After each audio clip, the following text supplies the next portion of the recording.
Bonjour, donc aujourd'hui on va parler des maîtres de Tai Chi, des maîtres de Qigong, de tous ces maîtres qu'on voit partout à travers la toile. Et qu'est-ce qu'un maître finalement? C'est ce qu'on va voir dans cette nouvelle vidéo.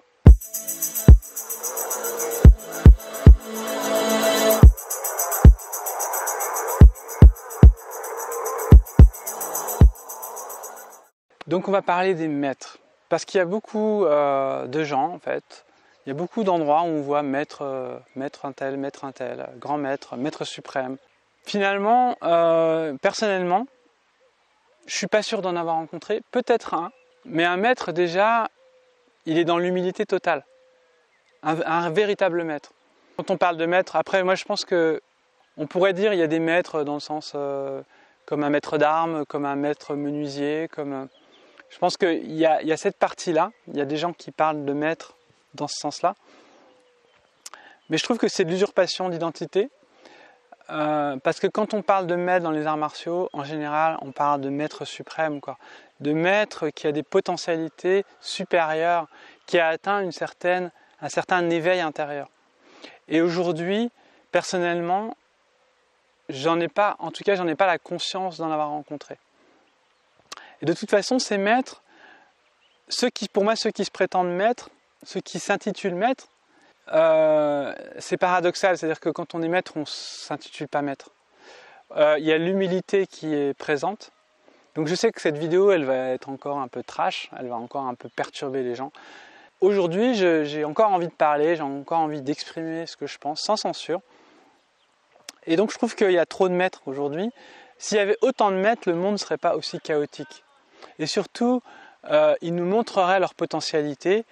Pour moi, un véritable maître, c'est un maître ascensionné, c'est un maître qui a des dons, qui a des potentiels et qui peut littéralement apporter des changements radicaux sur Terre. Donc, je parle du maître spirituel finalement. Mais quand on parle de maître de Tai Chi ou maître de Qigong, finalement, souvent c'est des maîtres spirituels dont on parle, dans la vision des choses.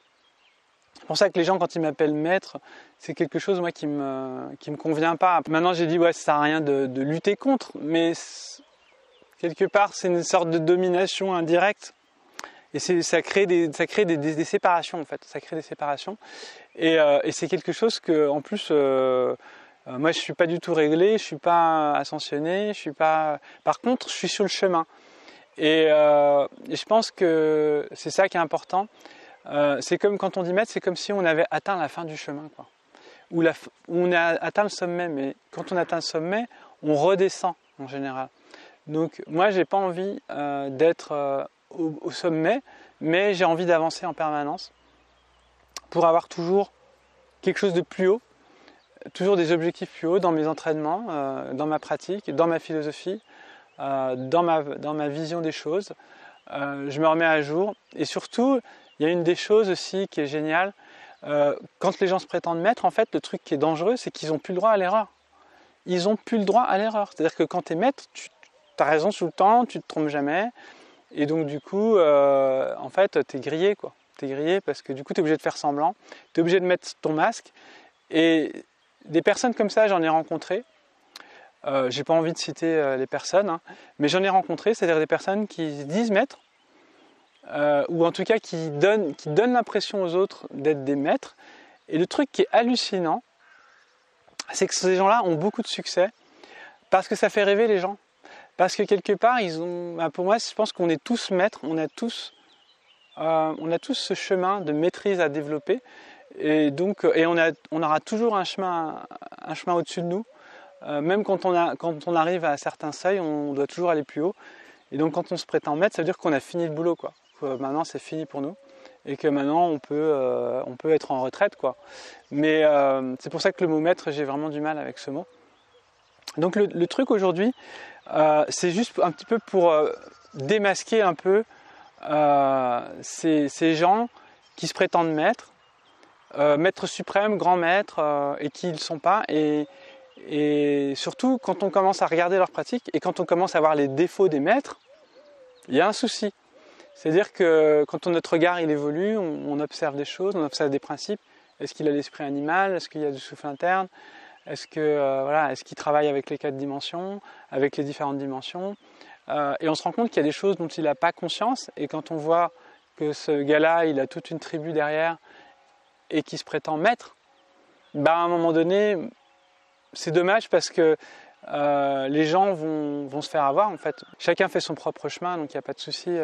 Mais ce qui est important aujourd'hui, c'est de... Moi je pense que les vrais maîtres, j'aimerais bien en rencontrer un, et je pense qu'il sera dans l'humilité totale, c'est-à-dire qu'il ne sera pas connu, il sera peut-être complètement dissimulé. Et c'est quelqu'un qui aura une grande douceur, une grande humilité, quoi. Je pense que c'est ça, être un maître surtout, c'est d'avoir un état d'esprit en harmonie totale avec soi, avec les autres, et avec sa pratique, et avec son énergie en fait. Voilà. Et du coup, avoir développé du coup ses potentialités, ses pleines potentialités, et donc qui sera par exemple d'avoir un sixième sens très très développé, qui permet d'avoir des accès à des énergies bien spécifiques, qui connaît le monde astral, qui pratique la télékinésie, la télépathie. Voilà, un vrai maître, c'est ça pour moi. Et aujourd'hui, en tout cas, peut-être que c'était pas le moment pour moi. Hein. Vous savez, on dit lorsque l'élève est prêt, le maître arrive. Mais donc du coup, j'ai eu d'excellents professeurs. J'ai eu des guides. J'ai eu des gens qui m'ont inspiré. J'ai eu des mentors. Après, le mot maître, voilà, pour l'instant, je ne l'utilise pas pour les pratiquants que j'ai rencontrés. Donc voilà. J'utilise quand même de temps en temps parce que les gens appellent maître Wangxian, maître Wei. C'est plus une sorte de hiérarchie, quoi. C'est pas vraiment l'authenticité du mot. Mais voilà, je suis désolé si je déçois certains, mais bon voilà. Un maître, c'est quelqu'un qui est en harmonie parfaite dans son corps, dans son esprit, qui n'a pas de problème de santé, par exemple. Qui a une vision d'humilité totale et d'harmonisation, qui a un cœur énorme. Voilà, c'est comme ça que je le vois en tout cas. Donc chacun doit se faire sa propre vision du maître. Hein. Bien sûr, si vous appelez votre professeur maître, vous avez le droit, mais voilà, j'avais juste envie quand même, pour ceux qui ne sont pas au courant, d'avoir une sorte de discernement, encore une fois, sur cette vision du maître et de l'élève. Donc je vous dis à très bientôt pour une prochaine vidéo. Il y a dans la description les formations en ligne sur le Qigong, le Tai Chi et le rebootement. J'espère que vous allez bien et je vous dis à très bientôt. Ciao les amis.